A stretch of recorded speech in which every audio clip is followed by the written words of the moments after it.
Okay, good afternoon, ladies and gentlemen. Here to talk about my San Antonio Spurs in our 2018-2019 season, how we're doing, some predictions, and how all the turnover has affected us and stuff like that. So I'll start with our record. I believe it's like 27-21, around there, sixth in the Western Conference. It's pretty close. I think we're like a game behind. No, we have a game behind Houston, who's fifth, and a game behind, I think, fourth or third place. Like, it's insane how close the Western Conference is. But I think, okay, here's how the season started. We started off pretty good. We were 6-1 to start. And then we had a bunch of road games, and, all the turnover with losing Kawhi, Danny Green, Manu retired, Parker left, Cal Anderson, and DeJounte Murray tore his ACL out for the season. So we struggled for about a month. It was pretty bad. We were 14th in the West at one point. And we looked lost. I mean, DeMar DeRozan has been sensational all season. LaMarcus Aldridge was struggling. And we saw him figure our rotations. Yeah, I mean, Dante Cunningham was a starter. Although I do like him. He can't be a starter. He's a defensive stopper. Hit a couple of threes. Kind of like a really worse version of Danny Green, essentially. He's not a starter. He was taking Bertans' minutes, and I think that's one of the big things that's helped us. Davis Bertans getting some good minutes, and right now he's number 1 in the NBA in 3-point efficiency, and that has really helped us out. And also the return of Derek White has been massive for us, because when he was injured, he got injured in preseason. He came back and he was rusty. He didn't look at all like himself. Came back against the Heat, had like 0 points. He didn't really do much for his first month in the NBA as a starter. And I mean, he was pulled from being a starter. It's nice he wouldn't play that much and stuff like that. But he has emerged in the last, I mean, it's been really the last 2-ish months where he's been, finally playing at a decent level at least. But the last month has been sensational for him. His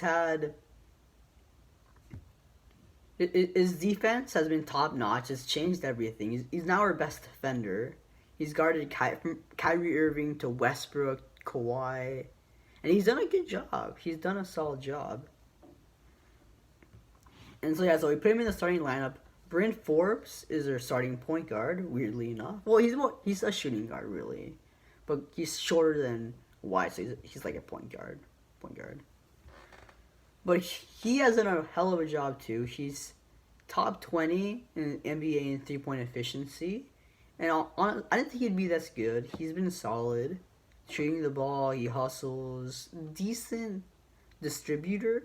He's not like that's not what he does, but he's okay at it. He's okay at driving and stuff. So he's been solid as our starter, and he just spaces the floor for everyone. Because with DeRozan and Rudy Gay and Aldridge, like just mid-range guys need spacing there. So that was a hell of a move. And then Derek White, who, as I just said, he's emerged. His offense has really stepped up because when he came back from the injury, yes, he was rusty, and it shall look back because he's a good shooter. Like I saw him in summer league and some college highlights and stuff like that. He's a good shooter, and he struggled early on, but he's got his groove back. He's hit a couple of threes here and there. I mean, he's so good at defense, distributing, offense, like rebounding, like he's really changed the complexion of the team. And now with him in there, we have a chance to do something in the playoffs, which is fabulous, by the way. Well, let's move on. So essentially shooting guard, small forward. We got the star, DeMar DeRozan. He's been sensational all season long. Like when we struggled, he was the only bright piece, really, of the team. It was just DeRozan or bust. And he's kept us in it. He's had a good season. I think he should be an all-star. He struggled the last 2 weeks. He's in a bit of a slump, which happens. Coming to Klay Thompson, he's the best, one of the best shooters in the NBA. So I think we'll get Drew back soon. We certainly need it. We've dropped a couple of games here. I trust him. I think we'll be fine, but he needs to get out of his slump quickly. And also, the thing is with his slump is that he hasn't been the facilitator anymore because he doesn't really have his confidence right now. And when he has confidence flying, he'll get 20 plus points, and he averages 6 assists, so about six assists. But I think he's getting Drew back soon. I think we'll be fine. And he's had a good season. Should be an all-star.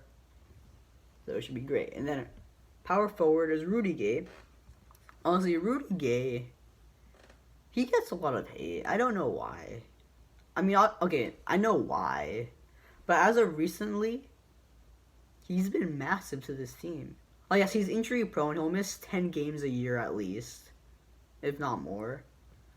But I mean, we don't have him. We won't do anything in the playoffs when he's been out, we've struggled. We can't score. He's been a solid defender. I mean, he's been great. He'll play I think he averages 14-ish points a game. He'll give you that little defense, little rebounding. He's the third best player on the team. He's starting caliber. He and DeRozan have some solid chemistry because the best friends know each other. And yeah, I trust him for sure in the playoffs. But the real big piece, besides White, DeRozan, is LaMarcus Aldridge. Because he's been on a roll recently. He's found his groove. He struggled the first 2 months of the season. He's back. And he looks great. He dropped 30 last night against the Clippers. Wasn't enough, but he did very well. And he's been keeping us afloat, really, with DeRozan. Recent slump.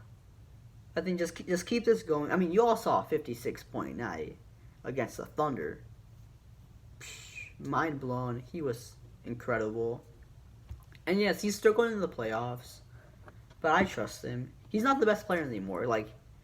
Every time he's been in the playoffs, he's been the best player. And the one time he wasn't with Kawhi, we got to the conference finals, and if he hadn't gotten injured, I don't know, could have been champions. I doubt it, but we could have been, just hypothetically. But either way, not the best player anymore. It's DeRozan. He's got to be that nice complementary piece. Playoffs, just going to be 25 a night, solid defense, good rebounding.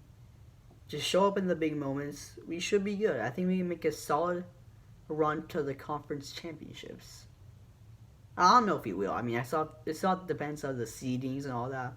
But I think we can beat anyone in the playoffs besides, Warriors, Thunder, maybe Lakers. But we could beat the Nuggets. They're just too young, too inexperienced. Blazers, I don't trust Blazers at all. Jazz, I think we can beat Jazz. It's just Donovan Mitchell, really. No offense to the rest of those guys, but it's Donovan Mitchell's team. Shut him out. We've seen what we can do. LA should be tough, but we've beaten them 3 times already. And, I think the young guys, I like Kuzma, I like Hart. Brandon Ingram showed me something against the Rockets. He was pretty good. They still lost. I mean, yes, LeBron will come back. I trust us. It'll be a 7-game series, but I trust us. Especially if we have home court advantage, I think we can win that. It should be tough, but I think we can beat them. And see if I'm missing anyone. So right now it's Warriors first, Nuggets, Thunder, Blazers, Rockets. Yeah, my bad. And Rockets, it's simple. James Harden's been on a roll. He'll run out of gas again. Chris Paul won't be injured.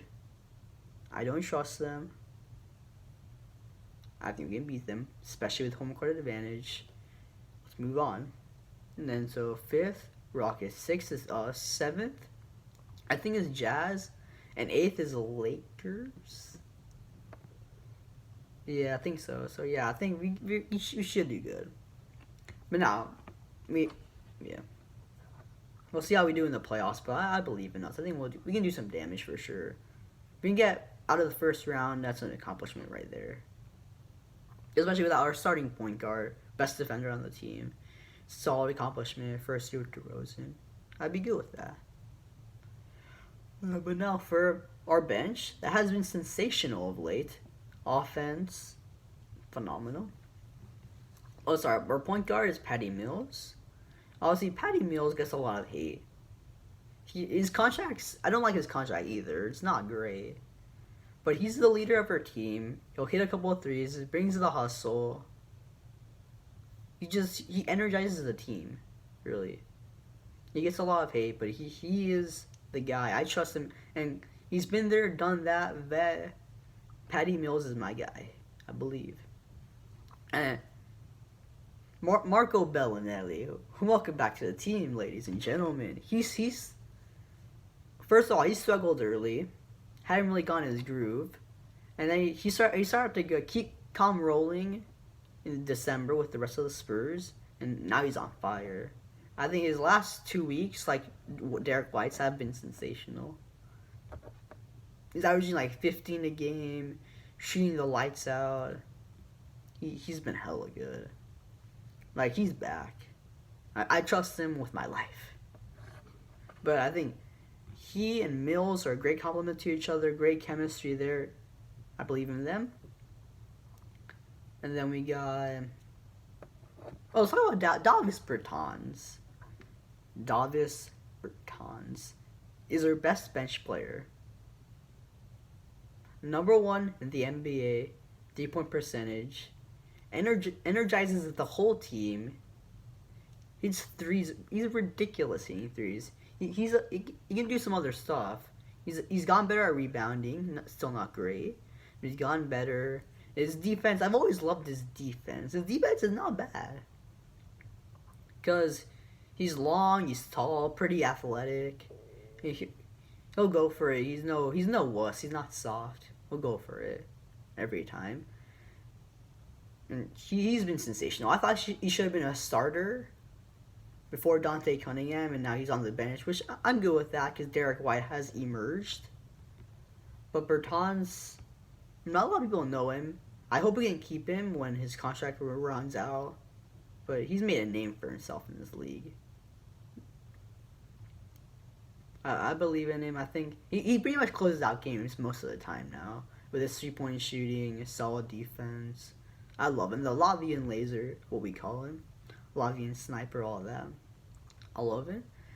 And then the other Raptor we got was Jakob Poeltl, who he struggled early, but he's really found his groove. I think December was really the turning point for us. December was huge for us. That turned our whole season around. We'll make the playoffs for sure. Maybe do some damage. Jakob Poeltl was huge. When Gasol got injured... Okay, first of all, he started the season the first 3 games, and he struggled. He was not good. I don't know why. I think he was just no chemistry. It was bad. And then he started barely playing with Gasol. Gasol got injured. And now it's Poeltl's show. Because he's worked so well with that bench. He's got nice hands. He can finish at the rim clearly. Solid defense. Just another energizer. Like, there's not much to say. He's not like... In the trade, he was the one forgotten piece. Nobody really cared. But he's been big time. Honestly, I would have loved to get Anunoby or Siakam, but Poeltl's been solid. He's the starting center of the future. We're creating a nice core of young players here with Derek White, Forbes, DeJounte Murray, Walker when he's done with his G League trip. Shemezi Metu looks good, and then Poeltl.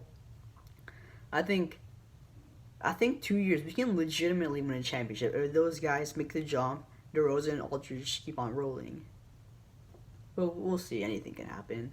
Especially if the Warriors stay together, there's no hope for anyone. So, okay. Let me see if I'm missing any bench players.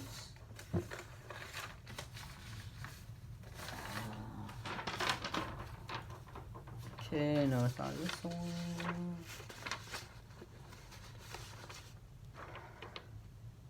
Let's see.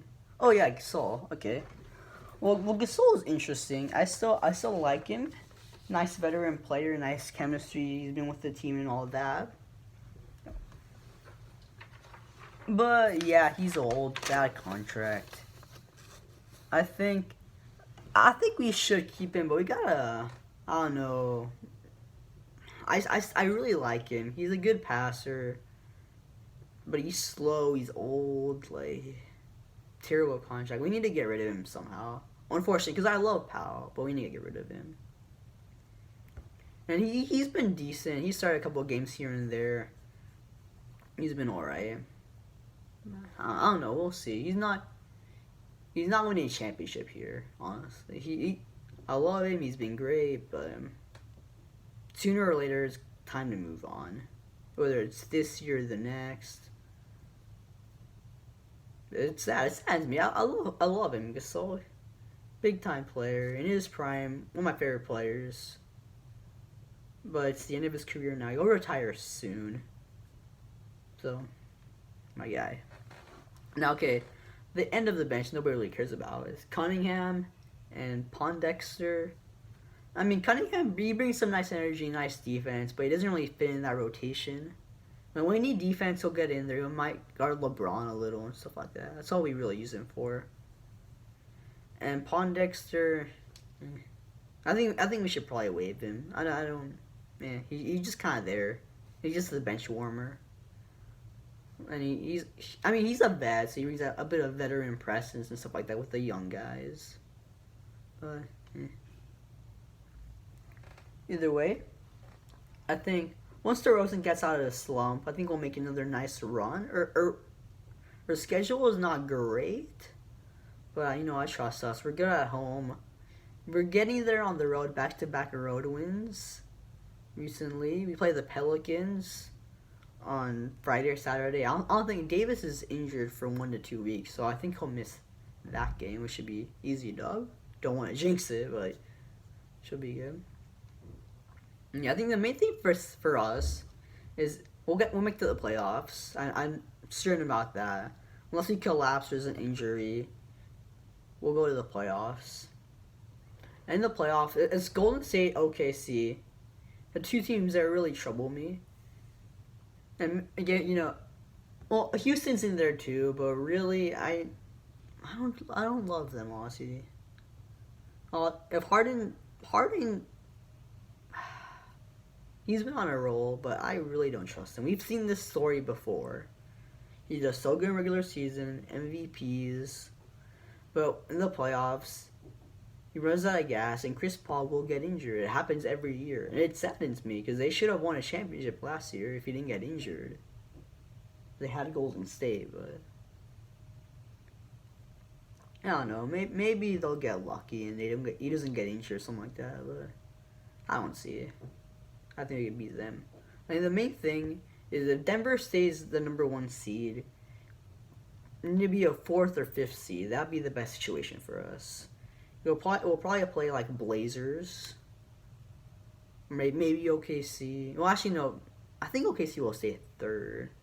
So yeah, probably Blazers, maybe Rockets, and try to get home court advantage. But if we play, I hope that we play the Nuggets. Honestly, I love the Nuggets, but they're really a year away from doing anything real. I think they could lose in the first round depending who they get. They lose to OKC, LA. Maybe, actually, no, I'll take them over Utah. They lose to Houston, Golden State. They lose to us. We'll see. They stay 1st seed. They'll probably win a series, then lose, hopefully, to us. And if we get that situation, that'd be perfect. That's the dream scenario there. Because the main thing is to avoid OKC or Golden State. Even OKC has been struggling recently. And we've already beaten them, even though it was a thriller and all that. That won't happen. Well, maybe it will, but it's tough. Okay, if Golden State gets the 1st seed, I think we try to go. It depends. We can go 6th or 7th. I'd be okay with that. Because then we'll probably play Nuggets. I think I really want to play the Nuggets. No offense to Denver. Y'all have a great future, great team. Y'all are just too young and not enough defense. I really want to play Denver. I'm sorry, Nuggets fans. But that's a dream scenario. So yeah, I think we'll make the playoffs. Depending on seeding, we might advance, might not. And that's our ceiling. I think if the young core continues to grow, we can make some nice runs in the next couple of years and see how it goes. And yeah, those are my thoughts, my analysis of where the Spurs are right now. I'll probably make a couple more videos later in the year, depending how we do and all that in the playoffs and my playoff predictions and analysis and all that. But thank you for watching. It's been fun. And go Spurs go. Like, share, subscribe.